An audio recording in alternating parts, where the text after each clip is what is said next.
You probably know Tony's Chocolonely, that one chocolate brand that promises us to sell slave-free chocolate so that we can enjoy the sweet temptation without feeling guilty.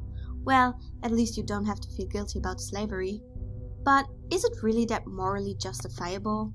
You're probably wondering why I'm asking that question.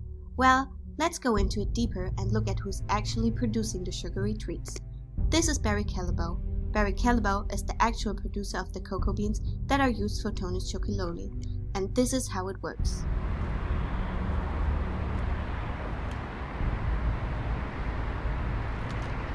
As a child, I'm forced to work here to survive and earn some money for my family because they aren't able to work anymore.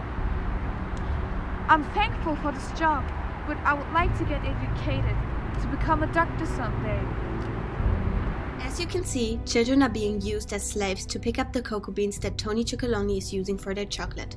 Instead of going to school and getting educated, the kids are working under bad conditions in order to survive. Should Tony's Chocolonely really work with a brand that supports morally wrong situations like that? While calling themselves a slave-free company? Let's see what the CEO and customers have to say. Excuse me? Hi. Can I ask you some questions? Yeah, sure. Excuse me? Yes? Can I ask you some questions? Yes? Do you know Tony's Chocolonely? Yeah, I do. What do you think about that company? To be honest, it's my favorite chocolate brand and I support their mission because I think it's working. What do you connect with that company? Well, when I hear the company Tony Chocolonely, I think about slave-free. Do you think they should continue working with their producer even though they aren't slave-free?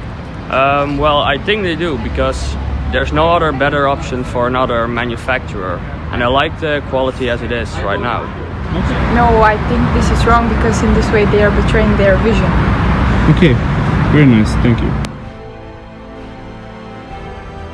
As you can see, the customers have different opinions about the situation, which doesn't lead us to an answer on whether Tony's Chocolonely should keep on working with Barry Callebaut or not. So let's just have a look at what the CEO of Barry Callebaut has to say about the situation. Good morning. Good morning. How are you? I'm fine, thank you. How are you? I'm good as well. I know you're a very busy man as the CEO of Barry Callebaut, but there are some allegations that I would like you to address today. Okay. There have been some claims that there are still children working on your farms. What do you say about that? I would say it can't be because we signed a Haken-Engel contract in 2008 and we have good working conditions on our farms. You say that? Yeah. But what do you say about this video?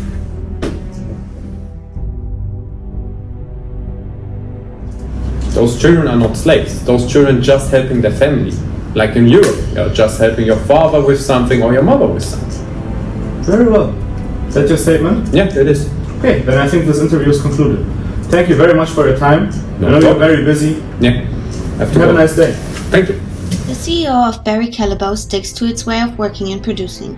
But will the CEO of Tony's Chocolonely agree on that? We asked for an interview and here's the information we got. Let's just get right into it. I know it's very hard to get into the chocolate industry, especially as a newcomer. And with such a hard mission, it should be hard to find a producer as well.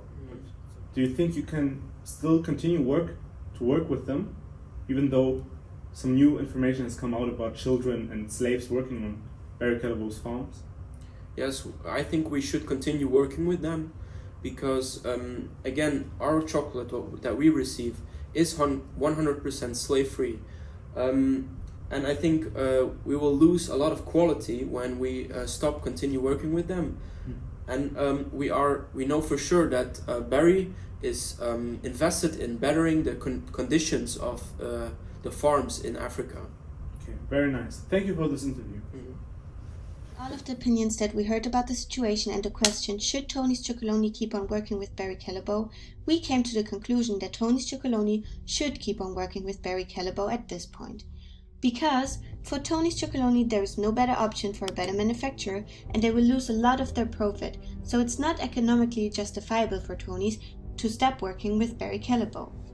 This also would result in a lot of children losing their livelihood. However, we do not agree with any children working on farms. We as the Spicy Bar Agency recommend that Tony's Chocolonely should continue working with Barry Callebaut under certain conditions. Tony should use their influence to change the working practice of Barry Callebaut and make it clear to them that it is in their best interest to do so, because in this way Barry Callebaut will become a better manufacturer which will attract more customers. Our recommendations are that Barry Callebaut should agree with Tony's Chocolonely on more transparent way of working. For example, monthly reports and letting outside agencies check on them.